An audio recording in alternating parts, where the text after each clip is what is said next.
오늘 이 시간 저희들에게 주신 하나님의 말씀은 계속해서 사도행전 9장 1절로부터 15절까지의 말씀입니다. 한 절씩 교독한 후에 마지막 15절은 함께 합독하시겠습니다. 사울이 주의 제자들에 대하여 여전히 위협과 살기가 등등하여 대제사장에게 가서 다메섹 여러 회당에 가져갈 공문을 청하니 이는 만일 그 도를 따르는 사람을 만나면 남녀를 막론하고 결박하여 예루살렘으로 잡아오려 함이라. 사울이 길을 가다가 다메섹에 가까이 이르더니 호련히 하늘로부터 빛이 그를 둘러 비추는지라. 땅에 엎드려져 들음에 소리가 있어 이르시되 사울아 사울아 내가 어찌하여 나를 박해하느냐 하시거늘 대답하되 주여 누구시니이까. 이르시되 나는 네가 박해하는 예수라. 너는 일어나 시내로 들어가라. 내가 행할 것을 내게 이를 자가 있느니라 하시니 같이 가던 사람들은 소리만 듣고 아무도 보지 못하여 말을 못하고 서 있더라. 사울이 땅에서 일어나 눈은 떴으나 아무것도 보지 못하고 사람의 손에 끌려 다메섹으로 들어가서 사흘 동안 보지 못하고 먹지도 마시지도 아니하니라. 그때에 다메섹에 아나니아라 하는 제자가 있더니 주께서 환상 중에 불러 이르시되 아나니아야 하시거늘 대답하되 주여 내가 여기 있나이다 하니 주께서 이르시되 일어나 직가라 하는 거리로 가서 유다의 집에서 다소 사람 사울이라 하는 사람을 찾으라. 그가 기도하는 중이니라.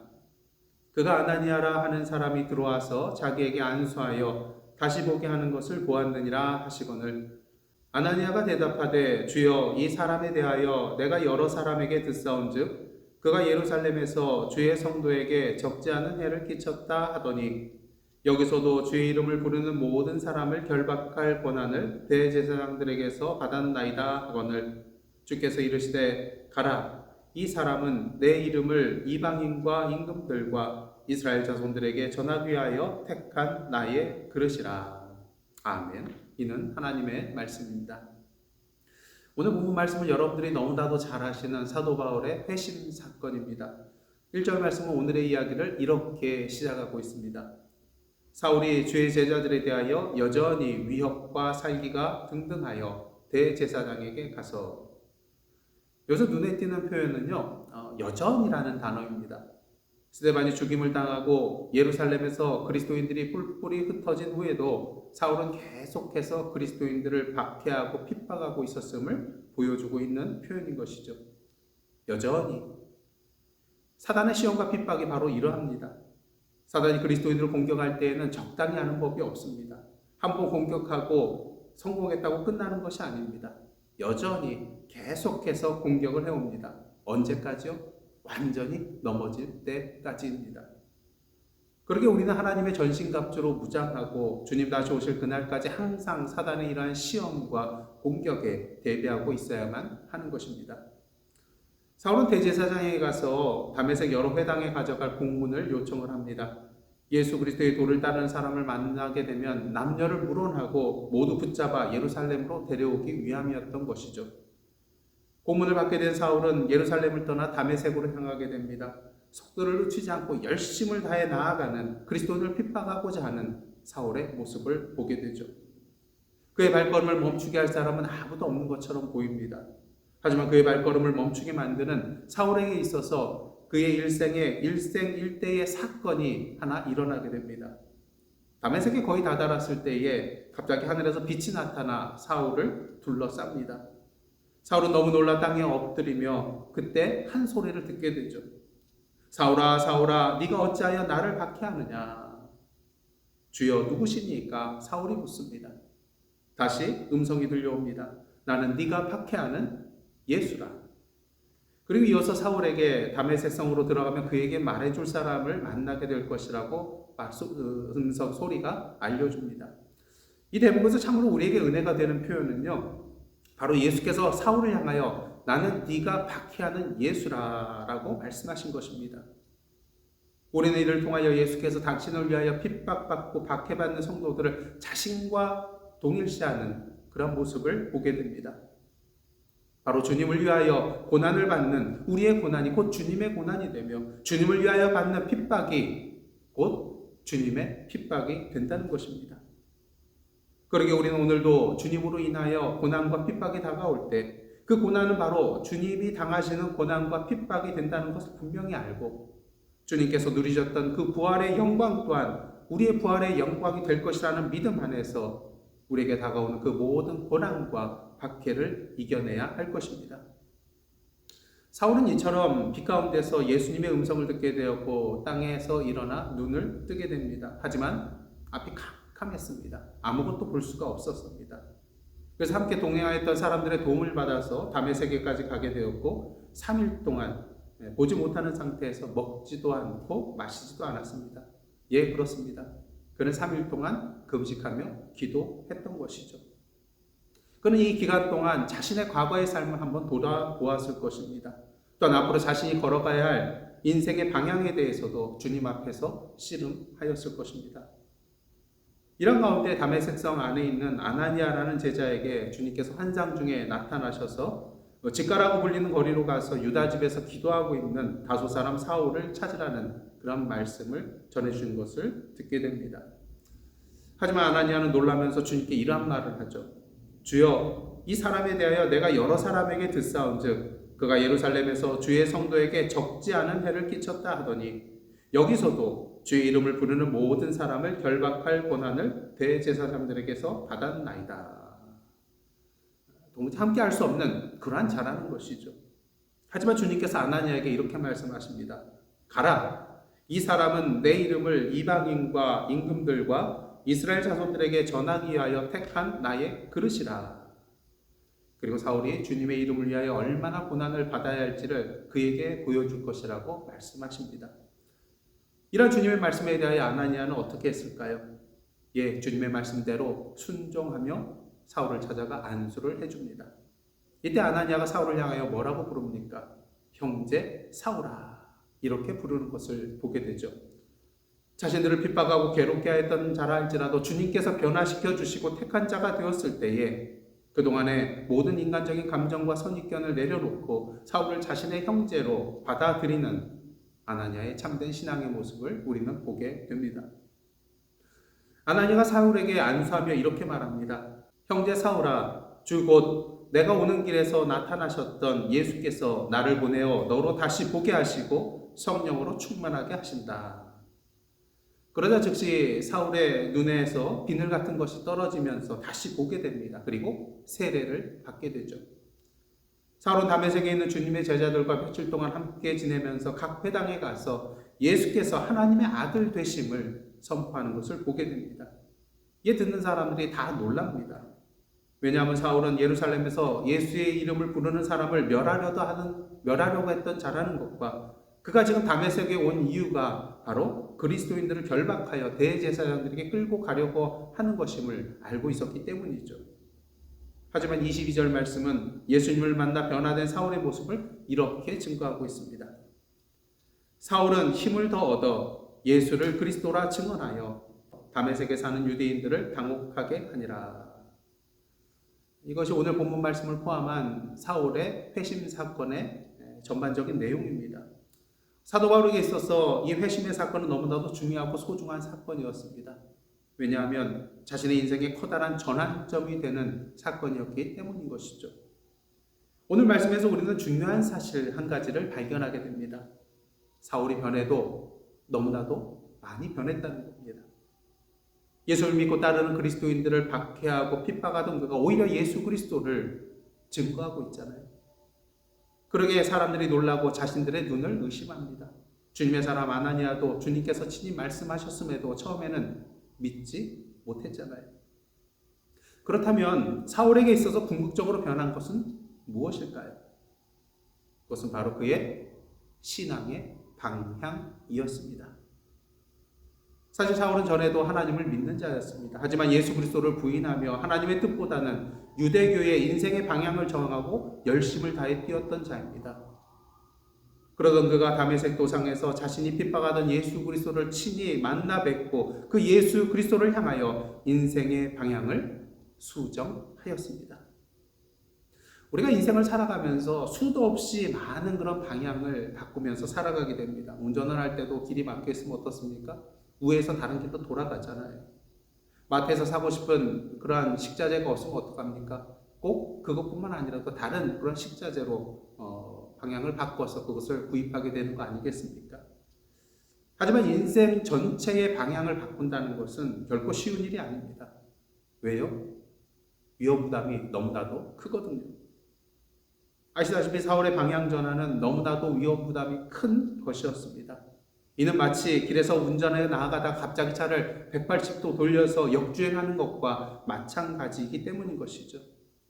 여러분, 도로에서 역주행하면 어떻게 되겠습니까? 같이 나아가던 차가 변하여 이제는 자신을 향하여 돌진하는 차들로 변하게 됩니다. 그리고 오늘 본문 이후에 23절 말씀을 보시면요, 사울이 다메섹에서 계속해서 예수 그리스도를 증거하자 유대인들이 사울을 죽이려고 공모하게 되는 것을 보게 됩니다. 이 사실을 알게 된 사울은 그의 제자들의 도움으로 말미암아 밤에 광주리를 타고 성 밖으로 도망하게 되고요. 이때부터 예수 그리스도를 위한 사울의 고난의 삶이 시작되는 것을 보게 됩니다. 고린도후서 11장 23절로부터 27절을 보시면요, 바울 스스로 자신이 어떠한 고난을 당하였는지 고백하는 것을 보게 됩니다. 내가 수고를 넘치도록 하고 옥에 갇히기도 더 많이 하고 매도 수도 없이 맞고 여러 번 죽을 뻔하였으니 유대인들에게 40에서 하나 감한 매를 5번 맞았으며 3번 태장으로 맞고 1번 돌로 맞고 3번 파선하고 일주야를 깊은 바다에서 지냈으며 여러 번 여행하면서 강의 위험과 강도의 위험과 동족의 위험과 이방인의 위험과 시내의 위험과 광야의 위험과 바다의 위험과 거짓 형제 중에 위험을 당하고 또 수고하며 애쓰고 여러 번 자지 못하고 줄이며 목마르고 여러 번 굶고 춥고 헐벗었노라. 자신의 인생의 방향을 예수 그리스도께로 바꾸면 이러한 고난들이 있을 것을 사도 바울이 몰랐을까요? 분명히 알고 있었습니다. 어떻게 해요? 이미 자신이 그리스도인들을 이렇게 핍박하고 박해했었거든요. 그리고 사도행전 9장 16절에 의하면 주님께서 사도 바울에게 그가 주님의 이름을 위하여 고난을 얼마나 받아야 할 것인가를 이미 보여주셨습니다. 만약 저와 여러분이 사도 바울이라면 이렇게 뻔히 보이는 십자가의 길을 선택하여 걸어갈 수 있겠습니까? 그럼에도 불구하고 사도 바울은 자신의 인생의 방향을 바꾸고 이러한 고난의 길을 기꺼이 걸어갔습니다. 그 이유는 무엇일까요? 너무나도 확실했거든요. 예수께서 자신에게 너무나도 확실하게 보여주셨거든요. 그리스도인들을 핍박하러 가고 있는 그에게 나타나셔서 친히 말씀하여 주신 이 예수 그리스도를 부인하려고 해도 도저히 부인할 수 없었기 때문인 것입니다. 그러게 바울의 인생의 방향의 전환은 한마디로 주님의 은혜였습니다. 주의 모든 사람들이 상상조차 할 수 없었던, 주님께서 친히 나타나시지 않았다면 결코 이루어질 수 없었던 그 방향 전환이었기 때문인 것이죠.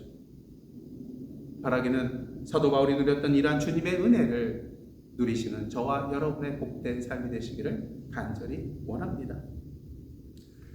이처럼 자신의 인생의 방향을 주님께로 바꾼 바울이었지만 그에게 있어서 바뀌지 않은 것이 한 가지 있음을 우리는 보게 됩니다. 그것이 무엇일까요?